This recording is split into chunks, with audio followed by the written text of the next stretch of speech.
네, 이 시간 워크숍의 주제는 남성은 여성 차별에서 이득을 얻는가입니다. 아직도 이 사회에서 많은 여성들이 차별과 편견을 마주하고 있습니다. 이 시간이 여성 차별에 대한 진지한 고민을 나누는 자리가 됐으면 합니다. 오늘의 연사는 노동자연대의 기자인 이현주 동지입니다. 이현주 동지는 노동자연대 신문에서 여성 차별에 대한 기사도 기고하고 계십니다. 그럼 이제 연사의 연설을 박수로 청해 들어보겠습니다. 네, 소개받은 이현주입니다. 제가 생각했던 것보다 훨씬 더 남성분들이 많이 오셔주셨는데, 예, 문제라는 건 아니고요. 아주 반갑고요. 예, 오늘 좀 재밌는 토론을 해봤으면 좋겠습니다. 일단 오늘 주제가 남성은 여성 차별로부터 이득을 얻는가 하는 문제인데, 아마도 많은 분들이 이 제 주제를 딱 듣고 나서 당연한 거 아니야? 이런 생각을 하셨을 분들이 좀 있었을 것 같아요. 사실 이 남성이 여성 차별로부터 이득을 얻는다는 이런 생각은 거의 상식처럼 우리 사회에 퍼져 있습니다. 여성 차별에 반대하는 사람들 상당수도 이런 남성이 여성 차별에서 이득을 얻고 이런 현실을 유지하는 데 그 이해관계가 있다고 생각을 합니다. 그런데 사실 이 문제는 이렇게 아주 상식처럼 널리 퍼져 있는 문제인과 동시에 또 여성 억압을 둘러싼 여러 관점들, 핵심적으로는 그 여성 억압이 남성 지배의 결과라고 보는 가부장제 이론과 그리고 마르크스주의 사이에 아주 오랜 논쟁점이라고 할 수 있습니다. 그리고 또 최근에 보면은 이 영미권을 중심으로 그 특권 이론이라는 그런 이론도 유행을 하고 있는데요. 이 이론의 그 핵심적인 아이디어도 뭐 남성이나 이성애자들이나 백인들이 뭐 여성, 동성애자, 흑인 이런 차별로부터 특권을 누린다 하는 것이 이제 핵심적인 이 이론의 아이디어입니다. 그래서 이것도 이제 오늘 우리가 다룰 문제와 이제 연결이 되어 있는데, 사실 근데 이 문제는 그 여성 차별의 원인이 어디에 있느냐, 그리고 이것을 없애기 위해서 우리가 무엇을 해야 하느냐 하는 문제와도 아주 연결이 되어 있기 때문에 되게 중요한 쟁점이라고 할 수가 있죠. 그런데 일단 결론부터 말씀을 드리면은 그 마르크스주의는 이런 그 생각을 거부합니다. 분명 소수의 자본가 남성들은 여성 차별로부터 이득을 얻을 것입니다. 그러나 그 대다수 남성들인 그 남성 노동자들은 여성 차별로부터 이득을 얻지 않고 오히려 여성 차별로부터 이득을 얻지 않고 또 차별을 유지하는 데 이해관계도 없고 오히려 남성 노동자들은 여성 노동자들과 함께 그 차별을 없애는 데에 이해관계를 같이 한다고 하는 것이 오늘 제가 할 그 핵심적인 주장입니다. 그러면은 왜 그런지, 그렇다면은 이런 여성 차별로부터 진정으로 이득을 얻는 집단은 누구인지 하는 문제를 이제 살펴볼 텐데요. 그 전에 먼저 어쨌든 왜 그럼 이런 생각이 그토록 광범한가, 왜 이토록 대중적으로 퍼져 있는가 하는 문제를 먼저 살펴보면은, 간단히 말하면은 그것은 일단 이런 생각이 나름으로 우리가 사는 이런 현실 세계를 반영하고 있기 때문입니다. 어쨌든 현실에서 남성들은 여성보다 더 많은 임금을 받고, 그리고 많은 남성들이 또 가정에서 가사노동이나 양육을 평등하게 분담을 하지를 않죠. 그리고 성폭력을 저지른다거나 또는 가정폭력을 저지르는 그런 직접적인 가해자는 주로 남성입니다. 그런데 제가 볼 때 이런 사실들이 곧 그 평범한 그 남성 노동자들이 여성 차별에서 어떤 물질적인 이득을 얻는다라는 것을 의미하는 것은 아니라고 저는 생각합니다. 예를 들어서 먼저 그 노동시장에서의 그런 문제들을 보면은 여성들은 남성들의 60%가량의 그런 임금밖에 받지를 못하고 남성보다 또 비정규직이 될 가능성도 큰데, 그런데 이런 여성의 저임금이나 불안정한 처지는 남성 노동자들에게는 전혀 이득이 아닙니다. 왜냐면은 남성 노동자들의 임금과 그런 노동 조건을 끌어내리는 그런 압력으로서 이것들이 작용을 하기 때문이죠. 사실 이것은 어느 관계든 마찬가지인데, 예를 들어서 뭐 저임금의 비정규직이라든가 또는 그 이주 노동자들이 존재하고 그들의 노동 조건이 계속해서 이렇게 열악해지는 그런 상황에서는 사실 정규직 또는 뭐 한국 노동자들이 그들의 처지를 끌어올리는데도 한계가 있을 수밖에 없고, 이런 것들이 이제 악영향을 미친다는 것입니다. 왜냐하면 사장들은 상대적으로 더 나은 조건에 있는 그런 노동자들이 임금 인상이나 또는 노동 조건을 개선을 요구를 하면은 그때마다 이제 비정규직이나 또는 이주 노동자로 너희들을 갈아치울 수 있다. 실제로 그들이 그렇게 할 마음도 없고 그렇게 할 수도 없음에도 불구하고 그런 이야기들을 하면서 그 압력을 그들의 노동 조건을 그 개선시키려는 그런 노력을 무력화시킬 수 있다는 것이죠. 그래서 이것이 보여주는 바는 일부 그 차별받는 그런 집단을 유지함으로써 이득을 얻는 집단은 그보다 조금 더 상대적으로 나은 조건에 있는 그런 노동자들이 아니라 오로지 그들 모두를 부리고 있는 사장들이다라는 점을 말해줍니다. 그리고 사실 그 남성 노동자들은 여성 노동자들의 뭐 임금 수준이라든가 고용 형태라든가 이런 것들을 그 결정할 수 있는 어떠한 권한이 전혀 없습니다. 이 자본주의 사회에서. 사실 이거는 그 남성 노동자가 아니라 자본가들이 결정을 하는 것이고 사실 남성 노동자들은 여성들의 노동은커녕 자기 자신의 노동도 통제할 수 없는 그런 조건에 있죠. 따라서 여성 노동을 차별하는 데 어떤 식으로든 이런 남성 노동자들의 이해관계가 그 반영됐을 거라고 보기는 어렵다고 할 수 있습니다. 그런데 이런 주장을 하면은 이제 이런 생각들을 또 이런 물음들을 던질 수 있을 것 같아요. 어쨌든 그 집 밖에서는 그렇다고 쳐도 어쨌든 남자들은 집에 와서는 이제 편하게 여자들이 해주는 그 밥 먹고 빨래 다 해주고 그런 여성들의 노동으로부터 집안에 있는 그 여성들의 노동으로부터 남자들이 이득을 얻는 거 아니냐. 이런 식으로 이런 거에 물음을 던질 수 있다고 봅니다. 사실 그래서 이 남성의 이득과 관련한 문제는 결국에는 이 가사 노동의 문제, 이 문제로 이제 집중이 되는데요. 분명히 그 여성이 남성보다 가사와 육아의 문제에서 훨씬 많은 책임을 지고 있고 그 훨씬 많은 일들을 수행한다는 점에서 여성과 남성 간의 이런 불평등이 가정 내에 있다는 사실은 누구도 부정할 수 없는 명백한 사실입니다. 그리고 분명 그 사회주의자들은 이런 가정 내의 이런 불평등을 개선하기 위해서 그 노력을 해야 합니다. 만약에 남성 사회주의자들이 말로는 막 여성 해방 막 이런 얘기 하면서 집에 가서는 자기 파트너한테 막 가정일 다 떠넘기고 이런 식으로 한다면은 저는 전혀 그런 활동가로서 인정할 수 없습니다. 전혀 그 사람들을 신뢰할 수가 없어요. 그러나 이 문제에서도 일단 그 가정 내에서 남녀 간의 불평등이 존재한다는 그 문제와 그리고 그것으로부터 남성이 이득을 얻는다.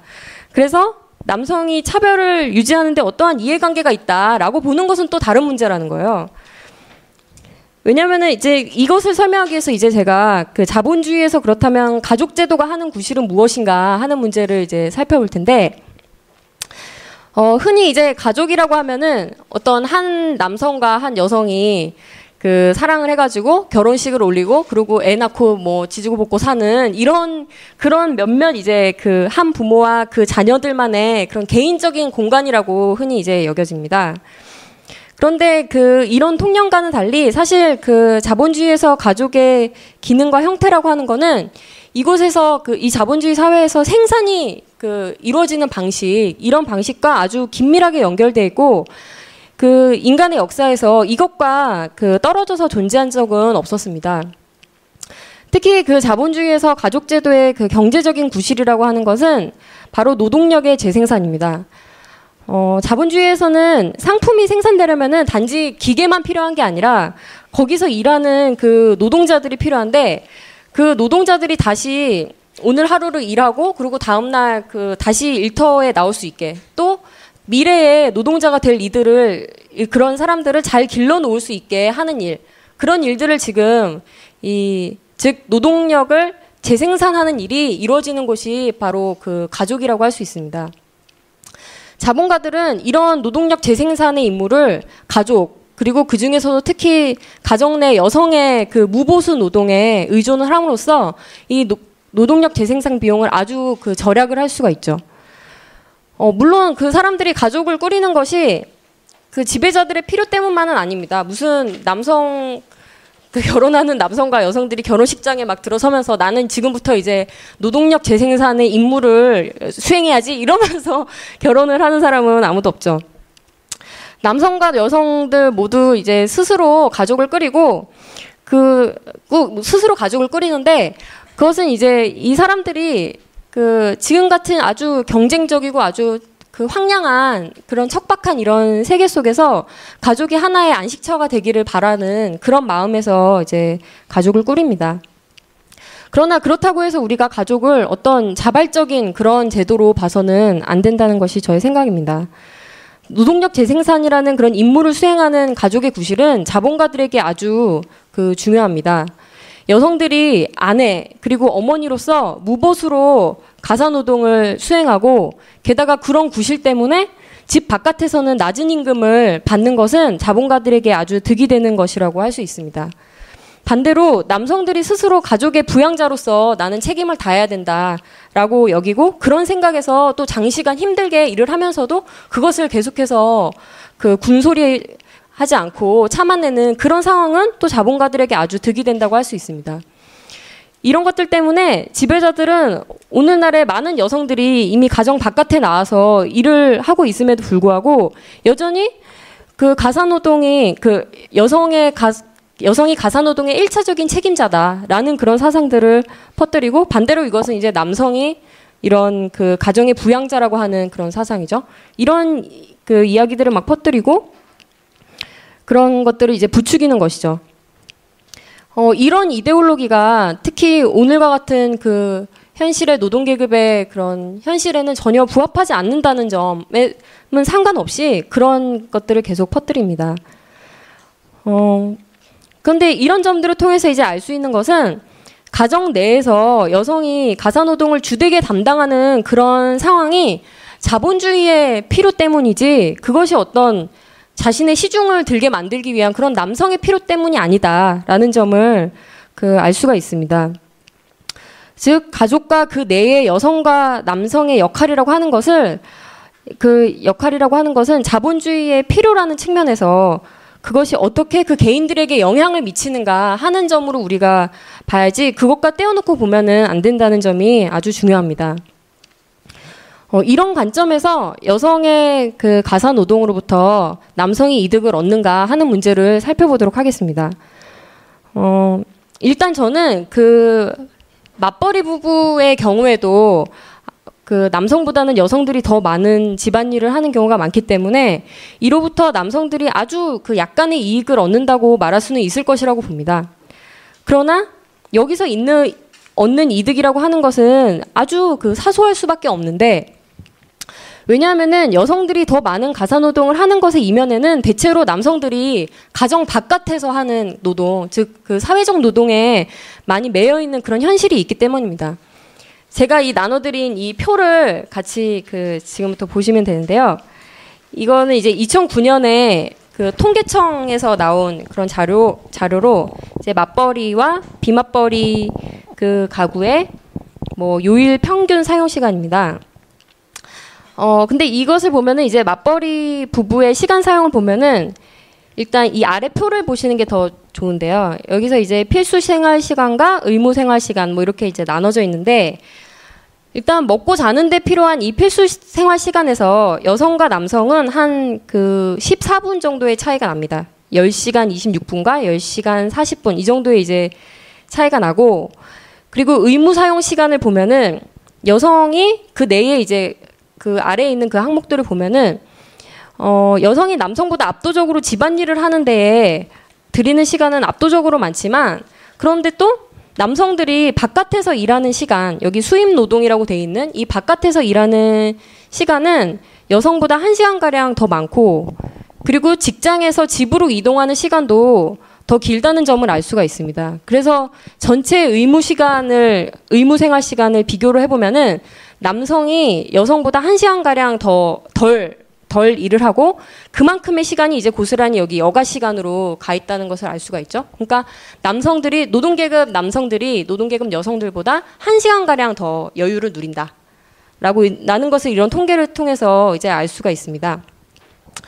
근데 제가 이것을 통해서 이제 하고자 하는 얘기는 그래서 가정 내에 이제 불평등은 없는 거나 마찬가지다 하는 얘기를 하는 것이 결코 아니라 일단 여성의 이런 가사 노동을 통해서 어떤 남성 노동자들이 어떤 특권적 지위를 얻는 것이 결코 아니라는 것을 이야기하고자 하는 것입니다. 이 1시간가량의 그 시간은, 여유 시간은 결코 남성 노동자가 이것 때문에 아주 대단한 이득을 얻는다고 볼 수는 없고요. 그리고 이것이 남성 노동자들이 지금의 상황을 유지하는데 아주 사활을 걸 만한 어떤 물질적인 기초가 된다고 결코 볼 수가 없다는 것입니다. 그러기에는 너무 보잘것이 없다. 저는 오히려 이것이 그 자본주의가 재생산 부담을 개별 가정에 떠넘기는 것을 통해서 남성들은 또 사회적 노동에 매여 있게 만듦으로써 여성뿐 아니라 남성들에게도 고통을 강요한다는 그런 사실을 보여준다고 생각합니다. 그리고 이것을 통해서 또 알 수 있는 것은 평등한 그 가사 분담은 분명히 필요한 일인데 이것을 하기 위해서도 장시간 노동의 문제가 해결돼야지 그것을 그대로 둔 채로, 즉 남성 노동자들이 처한 그런 물질적인 조건들은 그대로 둔 채로 어떤 변화를 만들려고 한다면은 그것은 아주 그 한계가 클 수밖에 없다라는 점을 이야기를 할 수가 있을 것 같습니다. 그런데 어쨌든 이 가사 노동과 남성의 가사 노동으로부터 남성이 이득을 얻느냐 하는 문제에서, 그런데 핵심적으로 또 우리가 봐야 될 문제는 뭐인가 하면은 가사 노동의 성격과 관련된 것인데요. 사실 여성이 집에서 수행하는 일에 압도적인 비중을 차지하고 여성들에게 가장 큰 부담을 지워지는 일은 바로 양육 문제입니다. 그런데 이때 양육 문제라고 하는 여성이 아이를 기르는 데 쏟는 시간이라고 하는 것은 남편에게 제공하는 그런 시간이라고 보기는 어렵습니다. 왜냐면은 이것은 자본주의 체제에서 여성이 자본주의 체제에 무보수로 제공하는 것이라고 할 수 있고, 그래서 안정적으로 이 노동력을 재생산하는 그 체제의 필요를 만족시키는 일이다라고 이야기를 할 수 있겠습니다. 사실 그리고 여성의 가사 노동에서 남성이 이득을 얻는다라는 그런 주장은 사실 남편과 아내로 구성된 그런 다인 가족을 전제로 하는 것인데, 사실 근데 요즘은 1인 가구가 아주 급격하게 늘고 있는 그런 추세이기 때문에 오늘날 이런 변화된 현실에는 맞지가 않는다는 그런 문제가 있습니다.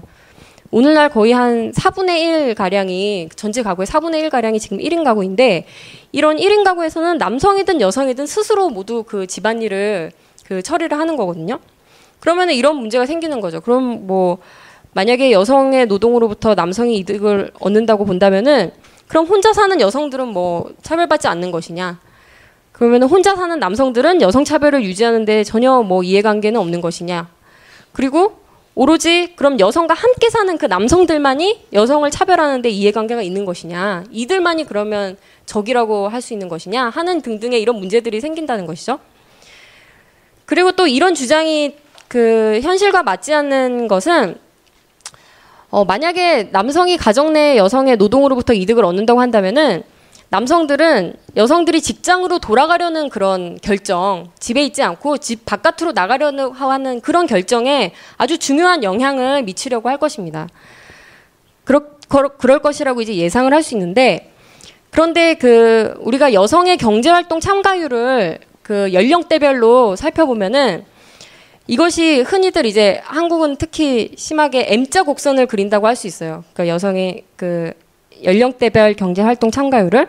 그러니까 여성들이 출산하고 또 어린아이를 길러야 하는 그런 동안에는 여성들의 경제활동 참가율이 떨어진다는 것입니다.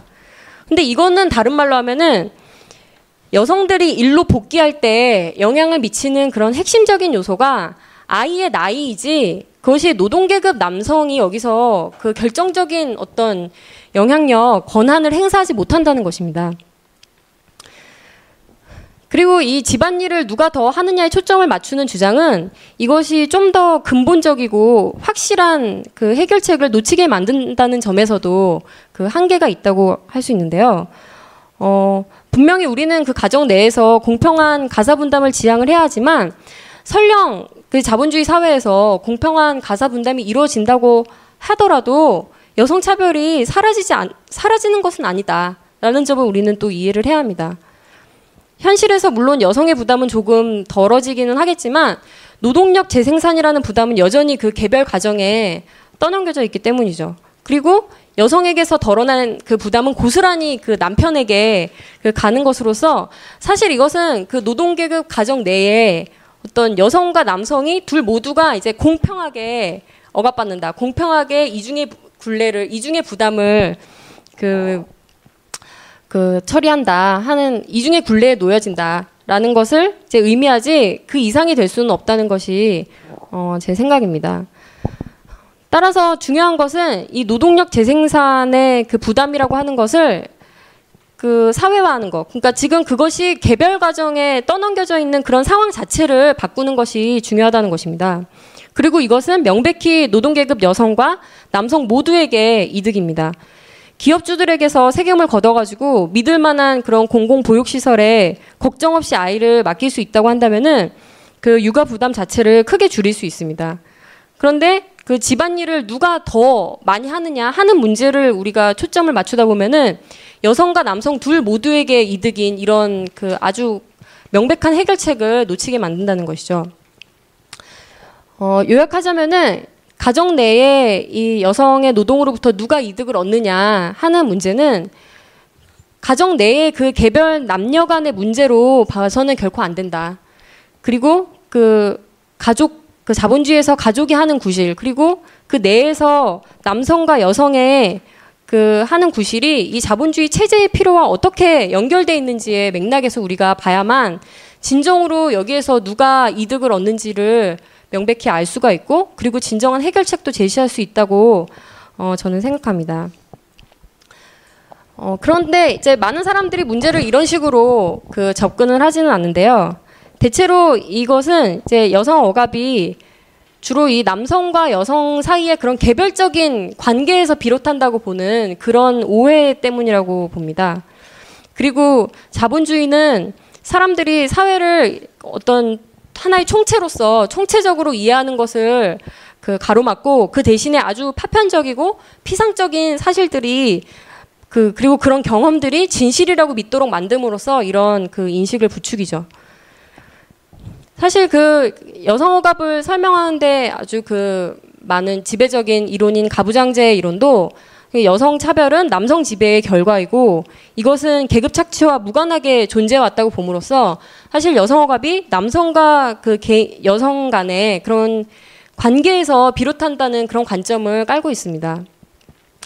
사실 그래서 남성이 여성 차별로부터 이득을 얻느냐 하는 문제는 핵심적으로 여성 차별이 대체 어디서 비롯하는 것이냐, 그것의 뿌리가 어디에 있느냐 하는 문제와 연결이 되어 있습니다. 사실 이 후자의 문제가 진정한 쟁점이라고 할 수 있죠. 그러나 그 마르크스주의는 여성 차별이 아주 뿌리가 깊고 오래됐을지라도 그것이 초역사적으로 존재했다라고 보지는 않습니다.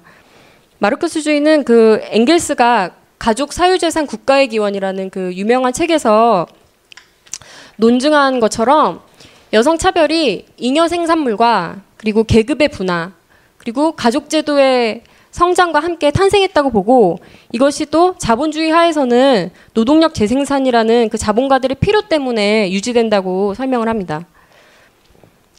이런 그 분석은 여성 해방을 위한 전략에서도 아주 중요한데요. 만약에 이 여성 억압이라고 하는 것이 개별 사람들 사이에서 비롯하는 것이다. 개별 남성과 여성 사이에서 비롯하는 그 문제라고 보면은 우리의 과제는 그 남성들 개개인들을 계몽해가지고 그 자신들이 그 남성들의 이득 그리고 뭐 특권 이런 것들을 따옴표 이런 것들을 이제 포기하게 만드는 것이 우리의 중요한 과제일 것입니다. 그리고 실제로 아까 제가 처음에 소개드렸던 특권 이론가들은 이런 점들에 실천적으로 여기에 이제 초점이 맞춰져 있죠. 그러나 근데 여성 차별이 이제 자본주의 체제 자체에서 비롯했다고 보면은 이런 개개인들의 초점을 맞출 것이 아니라 이 체제 자체를 공격하는 게 우리의 중요한 과제가 될 것입니다. 물론 이 말이 남성 개인들이 어떤 여성들을 억압하는 그런 억압자 구실을 한다는 점, 현실에서 그런 점들을 무시하는 것이 결코 아닙니다. 그 사회관계라고 하는 것은 항상 그 살아있는 사람들 사이의 관계로 이루어져 있기 때문이죠. 그러나 남성들이 여성을 억압하는 그 행동을 한다는 사실이 곧 남성들이 여성을 억압하는 데 이해관계가 있다. 그 여성 억압을 유지하는 데 이해관계가 있다는 말과 같은 말은 결코 아닙니다. 이런 그 행동들은 아주 지독한 그 차별적인 편견의 그런 결과인데, 사실 일상적인 시기에 사람들은 얼마든지 이런 그 성차별적이고 반동적인 편견에 찌들 수 있습니다. 사실 이렇게 아주 체계적으로 여성 차별이라고 하는 게 구조화되어 있는 이런 시스템에서 사람들이 차별적인, 그 여성이든 남성이든지 간에 그런 차별적인 생각을 가지고 있지 않는다면은 그게 사실 놀라운 일이죠. 문제는 이렇게 차별적인 의식을 사람들이 받아들이고 그런 행동을 한다는 것이 곧 그런 차별로부터 사람들이 이득을 얻는 말은 아니라는 점입니다. 사실 이거는 그 다른 여러 문제에서도 그 마찬가지라고 할 수 있는데, 그 예를 들어서 비교하자면은 어떤 노동자들은 새누리당의 아주 열혈 지지자예요. 노동자임에도 불구하고. 그런데 그렇다고 해서 우리는 그런 행위가 그에게 득이 되는 행동이다라고 볼 수는 없습니다. 왜냐면은 새누리당은 민영화나 막 긴축 이런 것들을 밀어붙이면서 노동자들을 더 못 살게 굴 것이고 더 살기 어렵게 만들 것이기 때문이죠. 마찬가지로 어떤 노동자가 자신의 작업장에서 파업이 벌어졌을 때 스스로 그것에 나는 저기에 참가하지 않는 게 나에게는 이득이야 라고 생각한다고 해서 그것이 진실인 것은 아닙니다. 오히려 그 노동자는 거기에 그 명백히 그에게 득이 되는 행동은 오히려 다른 노동자들과 함께 그 파업에 참가해가지고 사용자들을 집단적으로 압박하는 게 그에게 명백히 득이 되는 행동이라고 할 수 있죠. 마찬가지로 그 여성에 대한 차별이 유지되는 것은 남성 노동자에게 전혀 이득이 아닙니다. 여성 차별은 남성과 여성 노동자 모두의 생활 수준을 떨어뜨리고 그리고 노동계급을 분열시킴으로써 노동계급 전체의 힘을 약화시킵니다. 게다가 남성이 지금 체제에서 여성보다 얼마나 더 나은 위치에 있든지 간에 사실 대다수 남성들은 이 사회의 부와 권력을 전혀 통제할 수 없고 착취받는 그런 집단의 일부일 뿐입니다.